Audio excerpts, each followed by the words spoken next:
அப்போ ஹிஸ்ட்ரியில் இல்லைன்னா நான் பண்ண போகிறதில்ல, ஹிஸ்ட்ரியில் இருக்குதுன்றதுனால தான் நான் பண்ணுறேன். அப்படியும் மீறிய சர்ச்சைகள் வந்தால் அதையும் ஃபேஸ் பண்ணி தான் தீரணும். நான் வந்து இந்த சாதியோ அந்த மதமும் இல்லை, நான் இதை தான் எடுத்தேன், இனியும் இந்த மதம் படங்களை பண்ணுவேன் அப்படின்னாரு.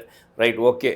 இந்த தைரியம் அவருக்கு இருக்குது. அது வந்து படம் ரிலீஸ் ஆனதுக்கப்புறம் பண்ணலாம். சரி, படமோட மேக்கிங் எப்படி இருக்குன்னு பார்த்தா, உண்மையிலேயே படம் பார்த்தா ஒரு பொன்னியின் செல்வன்லாம் பார்த்தோம் தெரியுமா, அந்த மாதிரி பாகுபலிலாம் பார்த்தோமா அந்த மாதிரி பிரம்மாண்டமாக தெரியுது.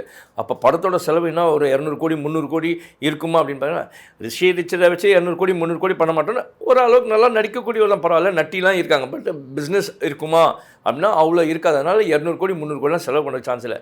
சரி, எவ்வளோ தாங்க பண்ணீங்க அப்படின்னு கேட்டப்போ அவர் சொன்னது என்னன்னா, ஒரு 20 கோடி அந்த மாதிரி தான் இருக்கும்னு தான் தோணுது.